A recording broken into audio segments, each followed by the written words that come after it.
गौतम बुद्ध अक्सर अपने शिष्यों से कहा करते थे कि दुनिया की सबसे तेज छुरी हमारी जबान है और दुनिया के सबसे खतरनाक हथियार हमारे शब्द हैं, जो बिना किसी खून खराबे के लोगों को अंदर ही अंदर मार सकते हैं। हमारे शब्द हमारी ताकत हैं, लेकिन ये हमारी सबसे बड़ी कमजोरी भी हो सकते हैं अगर हमें नहीं पता कि कब, कहाँ, क्या और कितना बोलना है। यदि हम सही समय पर सही इरादे के साथ सही शब्दों का प्रयोग करते हैं तो यह हमें एक सफल व्यक्ति बनाता है। लेकिन अगर हम सही समय पर सही इरादे से सही शब्दों का इस्तेमाल नहीं करते हैं तो यह हमारे जीवन को नर्क से भी बदतर बना सकता है। तो आज मैं आपको मौन के ऊपर एक कहानी सुनाऊंगा और यह कहानी आपके जीवन को बदलने वाली है, आपको मौन की शक्ति का एहसास करवाने वाली है। जापान में एक बहुत ही प्रसिद्ध बौद्ध भिक्षु हुए, उनका नाम था रिझाई। रिझाई अकेले रहते थे जंगल के पास, दुनिया के शोर शराबे से दूर। रिझाई एक बहुत ही बड़े ध्यानी और प्रबुद्ध व्यक्ति थे और इसीलिए वो पूरे जापान में बहुत प्रसिद्ध भी थे। एक दिन एक राजकुमार रिझाई के पास आया और बोला, प्रिय भिक्षु, मैं हमेशा थका हुआ, निराश और परेशान महसूस करता हूँ। मेरा मन बहुत अशांत रहता है।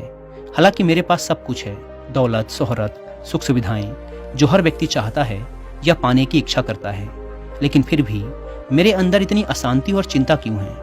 रिझाई ने कहा, इस प्रश्न का उत्तर तुम जानते हो, बस तुमने कभी इसकी तलाश नहीं की।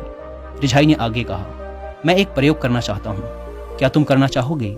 इस प्रयोग के बाद तुम्हारे जीवन में किसी भी तरह की अशांति और चिंता नहीं रहेगी।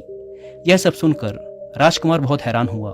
उसने रिझाई से कहा, बताइए मुझे करना क्या है? अपने मन की शांति के लिए मैं कुछ भी करने को तैयार हूँ। भिक्षु रिझाई ने एकदम शांत स्वर में उत्तर दिया, अगले 10 दिनों तक तुम मेरे आश्रम में रहोगे और एक सामान्य व्यक्ति की तरह अपना जीवन व्यतीत करोगे और इन 10 दिनों तक तुम एकांत में अकेले मौन बैठे रहोगे, जितना हो सके कम बोलोगे।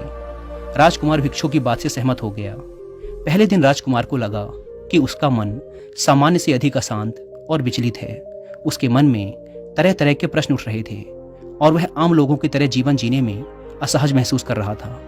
उसके अंदर से बोलने की प्रबल इच्छा उठ रही थी, लेकिन वह मौन रहा। उसके मुंह से कुछ नहीं निकला, एक शब्द भी नहीं। वह बस चुपचाप बैठा रहा। लेकिन रात होते होते उसे अंदर ही अंदर शांति का अनुभव होने लगा। उसके लिए यह अनुभव अजीब था। वह खुद से पूछ रहा था कि वह अंदर ही अंदर खुशी क्यों महसूस कर रहा है और उसकी आंतरिक बेचैनी और चिंता कम क्यों होने लगी है। अगले दिन राजकुमार एकांत में चुपचाप बैठा प्रकृति को निहार रहा था, पौधों को, फूलों को, आकाश में उड़ रहे पक्षियों को। वह अपने जीवन में पहली बार महसूस कर रहा था कि उसके आसपास की प्रकृति कितनी अद्भुत है। वह दिन भर प्रकृति की सुंदरता को देखता और उसकी शांति को महसूस करता रहा। इस तरह से एक हफ्ता बीत गया और अब तक उसके मन की सारी बेचैनी, सारी हलचल, सारी उथल पुथल और सारा तनाव एकदम गायब हो गया था। 8वें दिन की सुबह राजकुमार फिर से एकांत में बैठ गया और कुछ ही मिनटों में उसकी आंखें अपने आप बंद हो गई और वह गहरे ध्यान में चला गया। वह पूरे दिन वहीं आंखें बंद किए बैठा रहा और गहरे ध्यान में डूबता चला गया। ना कोई शब्द, ना कोई चिंता। राजकुमार भीतर से असीम शांति और आनंद से भर गया। राजकुमार अपने बाकी के 2 दिन इसी तरह गहरे ध्यान में व्यतीत करने के बाद 11वें दिन रिझाई के सामने प्रस्तुत हुआ और रिझाई को प्रणाम करके बोला, प्रिय भिक्षु, मुझे उत्तर मिल गया कि मेरे मन में इतनी उथल पुथल और चिंता क्यों थी। मैं जान गया कि मेरा मन इतना अशांत और विचलित क्यों था। रिझाई ने मुस्कुराते हुए पूछा, बताओ क्या उत्तर मिला तुम्हें? राजकुमार ने कहा, मैं आवश्यकता से अधिक बातें करता था। मैं किसी पर भी अपने शब्द और ऊर्जा व्यर्थ करता था। मैं दिन भर अपने लोगों से फालतू की बातें करता रहता और फिर उन्हीं के बारे में अकेले में सोचता रहता और ज़्यादातर समय नकारात्मक ही सोचता। इस तरह मैं बस अपना समय बर्बाद कर रहा था। ज़्यादा बोलने और नकारात्मक सोचने की वजह से मेरा मन अशांत और बेचैन हो गया और इस वजह से मैं किसी भी चीज़ पर ठीक से काम नहीं कर पा रहा था, जिससे फिर मैं लगभग हर काम में असफल होने लगा और फिर इन लगातार मिलने वाली असफलताओं की वजह से मैं और भी उदास और चिड़चिड़ा हो गया और इसने मेरे जीवन को नष्ट कर दिया। लेकिन ये 10 दिन पूरी तरह से अलग थे। अब मुझे ऐसा लग रहा है कि मैं अपना जीवन पूरी तरह से जी रहा हूँ, लेकिन इससे पहले मैं अपना जीवन गलत तरीके से जी रहा था। और मैंने यह भी सीखा कि हमें सिर्फ ध्यान करने की जरूरत नहीं है। ध्यान अपने आप होता है जब हम स्थिर, शांत और मौन होते हैं। ध्यान के पिछले कुछ दिनों के दौरान मैंने जो पहली चीज़ सीखी वो ये है कि मनुष्य के जीवन की सबसे महत्वपूर्ण घटना स्वयं को जानना है। यह सुनकर रिझाई ने कहा, सिर्फ तुम ही नहीं, दुनिया में ज़्यादातर लोग ज़रूरत से ज़्यादा बोलते हैं। आज भी लोग ज़्यादातर समय केवल एक दूसरे को नीचा दिखाने के लिए ही बोलते हैं। कुछ लोग ना चाहते हुए भी बातें करते हैं और अपना जीवन बर्बाद कर लेते हैं। रिझाई ने राजकुमार को मौन का महत्व समझाते हुए कहा। एक बार गौतम बुद्ध से उनके शिष्यों ने पूछा, प्रिय बुद्ध, आप ज़्यादातर समय चुप क्यों रहते हैं? बुद्ध ने कहा, क्योंकि मौन में मैं अपने भीतर अनंत शांति की गहराइयों में होता हूँ। मौन अपने भीतर उतरने की पहली सीढ़ी है। मौन के बिना स्वयं को जानना असंभव है। स्वयं को जानने और समझने का पहला नियम है कि मौन हो जाओ। उतना ही बोलो जितना अत्यंत आवश्यक हो। जिसके बिना चल जाता हो उसे छोड़ दो, उसे मत बोलो, और तुम अचानक पाओगे कि 90% से ज़्यादा तो व्यर्थ का है। ना बोलते तो कोई नुकसान ना था, बोल के ही गलती कर दी। दुनिया की 90% मुसीबतें कम हो जाएं अगर लोग थोड़ा चुप रहें। झगड़े फसाद कम हो जाएं, उपद्रव कम हो जाएं, अदालतें कम हो जाएं अगर लोग थोड़ा चुप रहना सीख लें। संसार की बहुत सारी समस्याएं, बहुत सारा उपद्रव सिर्फ बोलने से पैदा होते हैं। सारी बात मौन सीखने की है। जब तुम नहीं बोलते तब तुम एकांत में अकेले हो गए, भरे बाजार में भीड़ में खड़े हो। नहीं बोलते हिमालय के शिखर में पहुंच गए। जिसने मौन की कला जान ली वो भीड़ में भी अकेले होने की कला जान लेता है। वो अपने भीतर ही डुबकी लगाने लगता है। एकांत में तो आदमी स्वर्ग में है। दूसरे की उपस्थिति ही बेचैनी पैदा करती है। पहले तो मौन को साधो।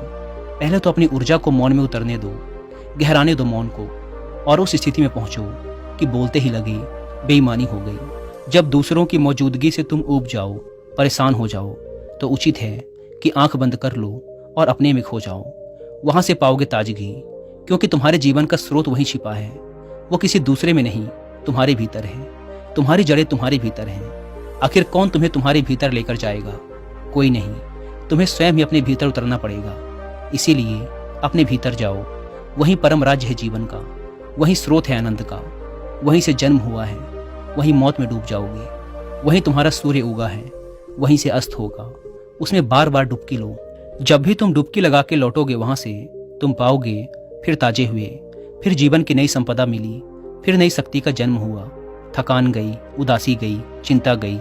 जैसे कोई स्नान करके लौटता है तो शरीर शीतल हो जाता है, शांत हो जाता है। ऐसे ही जब कोई भीतर से होकर वापिस आता है, मौन में स्नान करके लौटता है, तो समस्त अस्तित्व, समस्त व्यक्तित्व शांत और मौन हो जाता है, आनंदित हो जाता है। जब तुम आंतरिक मौन की उस पराकाष्ठा पर पहुंच जाओगे, तब तुम पाओगे कि बोलने से भी तुम्हारा मौन खंडित नहीं होता, वह बना ही रहता है। उसकी एक अंतर्धारा लगातार तुम्हारे भीतर बहती रहती है। तुम बोलते तो हो लेकिन अपने से छूटते नहीं। तुम शब्द का उपयोग भी करते हो लेकिन वो तुम्हारे मौन को खंडित नहीं कर पाते। एक बार गहरे मौन में स्थिर हो जाओ, फिर तुम्हारी वाणी में भी सुगंध आ जाएगी। फिर तुम्हारी वाणी में भी एक विशालता आ जाएगी। तुम्हारा बोलना संगीतपूर्ण होगा, तुम्हारा बोलना सत्य होगा। तुम बोलोगे तो दूसरों पर भी शीतलता छा जाएगी। जैसे ही तुम अंदर से चुप होते हो, तुम इतने शक्तिशाली होने लगते हो कि समाज की निर्भरता तुम छोड़ने लगते हो, और तुम्हारे जीवन में एक मस्ती आती है जो केवल दीवानों के जीवन में होती है। तुम्हारे चेहरे पर एक नई रौनक आ जाती है।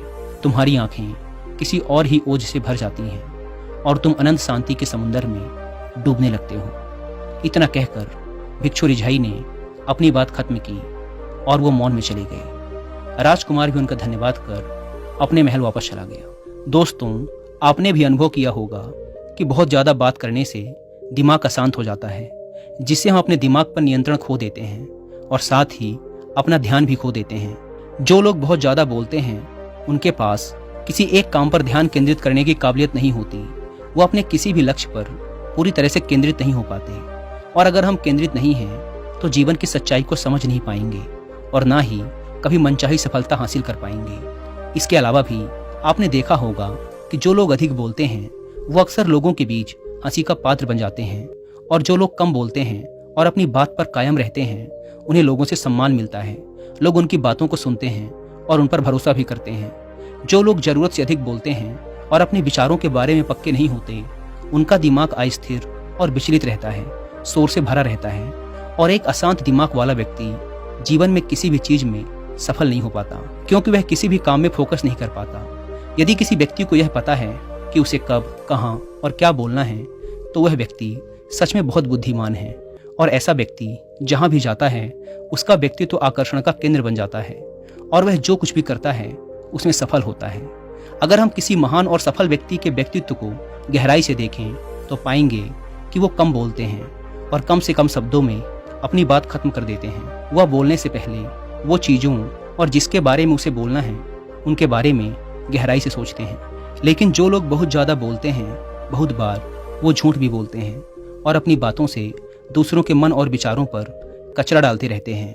वो ज़्यादातर समय दूसरों की बुराई करते रहते हैं, इसीलिए उनके अपने भी उनसे नफरत करने लगते हैं और उनसे बचने की कोशिश करते हैं। हमारे भारतीय उपनिषदों में कहा गया है कि हमारे शब्द वास्तविक ब्रह्म शक्ति है।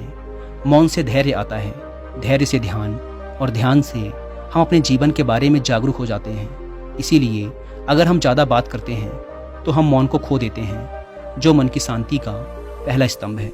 दोस्तों, आज से हम भी मौन का अभ्यास करते हैं। आज से हम भी वही बोलेंगे जो ज़रूरी है, और हम कोशिश करेंगे कि कम से कम शब्दों में अपनी बात खत्म करें, और हो सके तो कोशिश करेंगे कि रोज़ कम से कम 30 मिनट एकांत में चुपचाप बैठें। और मुझे पूरा विश्वास है कि इससे हम सब के अंदर एक सकारात्मक बदलाव जरूर आएगा। इसी के साथ इस वीडियो को ख़त्म करते हैं। मुझे उम्मीद है कि आपको इस वीडियो से काफ़ी कुछ सीखने को मिला होगा।